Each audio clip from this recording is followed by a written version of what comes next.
Assalamualaikum dan salam sejahtera. Bersama saya Nur Alwani Zafira Khairul dalam 15 Minit MMTV edisi 27 Jun 2023. Kita ke berita utama. Mahkamah Magistrate Petaling Jaya hari ini melepas dan membebaskan 17 individu yang terlibat dalam rusuhan di Kuil Sri Maha Mariamman, Seafield, Subang Jaya 5 tahun lalu.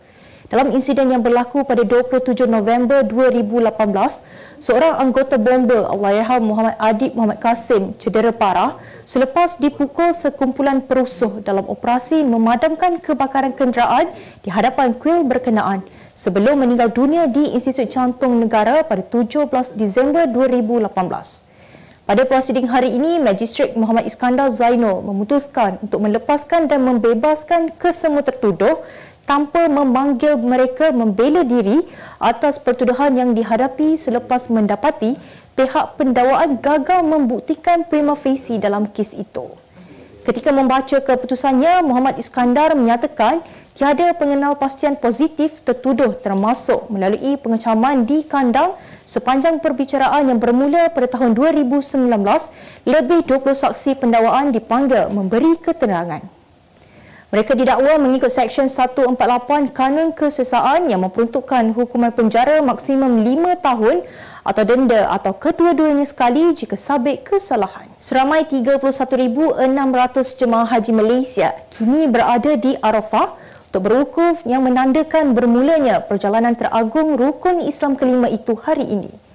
Menaiki 510 buah bas ke semua jemaah musafah dari 9 buah maktab di Kota Mekah dibawa secara berperingkat sejak semalam supaya berada di Arafah tepat pada waktu berwukuf, manakala jemaah pakej dibawa dengan menaiki 179 buah bas.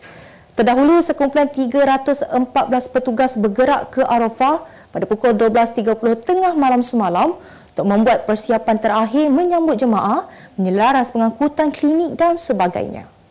Secara ringkas, selepas mendengar khutbah Arafah dan beribadat secara sendirian, jemaah kemudiannya bergerak ke Muzdalifah sebelum bermalam di Mina dan sebahagiannya pula melakukan nafar awal. Jemaah kemudian akan mula melontar selama 4 hari sehingga Sabtu ini. Seramai 60 jemaah yang ditempatkan di ward hospital pula akan dibawa ke Arafah dengan menaiki 6 buah bas sambil dibantu 111 petugas perubatan melalui program safari wukuf, termasuk 4 yang terlantar akibat penyakit berkaitan paru-paru dan jantung. Potensi pelaburan dua negara tenaga boleh diperbaharui, itu antara intipati yang menjadi fokus dalam pertemuan Perdana Menteri Datuk Seri Anwar Ibrahim dan Perdana Menteri Laos Dr. Sonexay Siphandone hari ini. Katanya peningkatan ketara pelaburan sehingga merekodkan 425% pada 2022 memberi kesan positif, sekaligus beliau percaya pelaburan akan disegerakan berdasarkan potensi yang ada. Jelas Anwar, pelaburan antara kedua-dua negara itu bukan sahaja menunjukkan perkembangan positif kepada Malaysia tetapi juga Laos.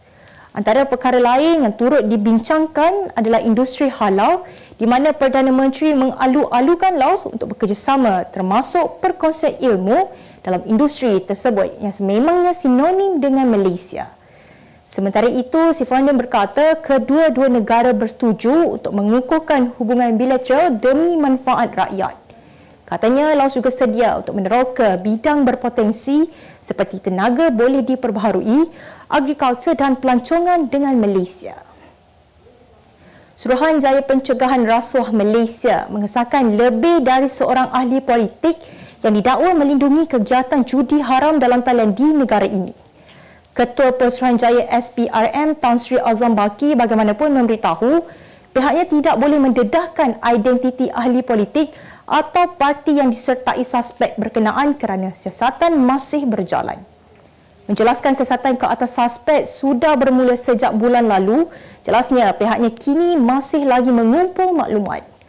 Terdahulu, utusan Malaysia melaporkan Menteri Dalam Negeri Datuk Seri Saifuddin Nasution Ismail mendedahkan perjudian dalam talian yang dilindungi naungan politik menjadi kekangan untuk kerajaan membantras kegiatan tersebut. Jelasnya, ini kerana pengendali platform berkenaan sentiasa dilindungi dan kebal daripada sebarang tindakan yang boleh dikenakan terhadap mereka. Utusan Malaysia dan Cosmo melancarkan satu lagi produk terbaru. Apa yang ada dalam Iklaneka? Ia adalah platform yang tepat dan efektif untuk mengiklan antaranya pelbagai jenis notis, cautan kosong, hartanah, tender, kenderaan, mencari wali atau waris dan pelbagai lagi. Apa yang anda cari? Semuanya ada di sini. 2 dalam 1. Layari iklaneka.utusan.com.my. Kembali lagi. Gabungan Pilihan Raya Bersih dan Adil Bersih mengingatkan kerajaan sementara tidak melakukan dan mengumumkan sebarang bentuk projek kepada semua kerajaan negeri termasuk Kelantan, Selangor, Kedah, Pulau Pinang, Negeri Sembilan dan Terengganu. Menerusi satu kenyataan hari ini, ujar mereka, selepas pembubaran Dewan Undangan Negeri, fungsi kerajaan sementara hanya memastikan operasi asas kerajaan berjalan sehingga kerajaan baharu dibentuk. Tambahnya, pejabat setiausaha kerajaan negeri juga perlu mengeluarkan satu garis panduan kerajaan sementara sebagaimana yang telah dilakukan di peringkat persekutuan. Ujarnya lagi, garis panduan itu merangkumi kerajaan sementara tidak boleh membuat keputusan dan dasar yang boleh mengikat atau mengambil tindakan yang boleh memberi implikasi kewangan dan membebankan kerajaan baharu yang bakal dibentuk. Melainkan tindakan tersebut perlu dilaksanakan demi kepentingan awam. Justru itu, Bersih juga turut menggesa rakyat Malaysia memantau dan mendesak semua kerajaan negeri yang bakal terbubar menghormati asas demokrasi. Pengurangan cukai taksiran pemilikan rumah mampu milik harus diperluaskan ke seluruh negeri termasuk Sabah dan Sarawak secara berperingkat. Presiden Persatuan Pengguna Subang dan Shah Alam Kasar Datuk Seri Dr. Jacob George berkata, pengurangan cukai tersebut membantu rakyat yang berpendapatan rendah dan sederhana. Selain mengurangkan bebanan usaha ini, juga dilihat mampu membantu rakyat dari segi perbelanjaan. Bagaimanapun jelasnya, pihak tertentu perlu mengadakan perbincangan bersama kerajaan di setiap negeri supaya apa yang dilakukan dapat dilaksanakan seperti yang dirancang. Terdahulu, Utusan Malaysia melaporkan seramai 25,677 pemilik rumah mampu milik di ibu negara akan menikmati pengurangan cukai sebanyak 25% bermula penggal kedua iaitu Julai sehingga Disember tahun ini. Kita ke berita seterusnya. Seorang lelaki maut akibat tersepit dalam trailer muatan pasir yang terbabas ke dalam gaung setinggi kira-kira 10 meter di kilometer 43 Lebuhraya Karak, Bukit Tinggi hari ini. Pegawai Perhubungan Awam Jabatan Bomba dan Penyelamat Malaysia Pahang, Fazil Zakaria berkata, mangsa yang dikenali sebagai Muhammad Hasrul Abdul Halim, 33 tahun, disahkan meninggal dunia di tempat kejadian oleh petugas Kementerian Kesihatan Malaysia. Menurutnya, pihak bomba menerima panggilan kecemasan mengenai insiden tersebut pada jam 3.45 pagi dan seramai 15 anggota bomba bersama 3 buah jentera dikerahkan ke lokasi kejadian. Ujar beliau, mangsa berjaya dikeluarkan pada jam 6.44 pagi menggunakan peralatan hidrolik dan tali, seterusnya diserahkan kepada pihak polis untuk tindakan selanjutnya. Kita beralih ke berita dunia. Seorang pengunjung maut manakala 9 lagi cedera dalam satu kemalangan melibatkan roller coaster di sebuah taman hiburan di ibu negara Sweden. Menurut laporan, beberapa saksi mendakwa sebahagian gerabak roller coaster jetline tergelincir dari landasan di Taman Tema Gronaland sehingga menyebabkan pengunjung menaikinya tercampak keluar.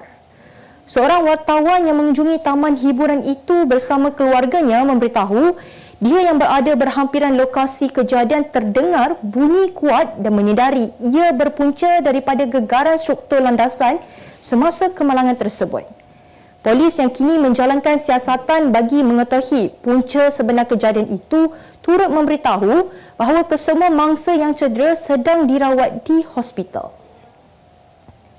Seorang suami tergamak membakar isterinya kerana enggan mematuhi larangan agar tidak bekerja di sebuah kafe di Jakarta Jumaat lalu. Ketua Polis Tanjung Balai Ahmad Yusof Afandi memberitahu bahawa suspek ditangkap selepas keluarga mangsa membuat aduan mengenai insiden tersebut. Menurut laporan, suspek yang cemburu buta itu bertindak menyiram mangsa dengan minyak tanah sebelum menyalakan api pada tubuh isterinya dengan menggunakan mancis. 2 orang saksi yang melihat kejadian tersebut kemudiannya membawa mangsa ke sebuah hospital berdekatan bagi mendapatkan rawatan lanjut. Tambah mat, berikutan insiden berkenaan, mangsa mengalami kecederaan dengan kesan melecur di kedua lengan, sebahagian wajah dan dadanya. Kemas kini pengetahuan anda tentang isu ekonomi dan pasaran. Merangkumi sektor hartanah, perniagaan, keuangan, komoditi, IKS, halal niaga dan dunia korporat. Sentiasa ikuti perkembangan ekonomi semasa di dalam dan luar negara. Semua informasi terkini hanya di hujung jari. Dapatkan edisi ringgit setiap Isnin hanya di Akhbar Utusan Malaysia.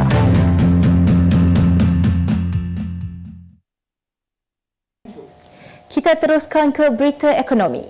Pemerintah memorandum persefahaman antara Pangkor Village Beach Resort dengan agensi pelancongan Jom Sun Travel Service Global Holding Company Limited berpotensi membantu Pulau Pangkor mencatatkan kemasukan seramai 1 juta pelancong sepenuh tahun melawat Perak 2024.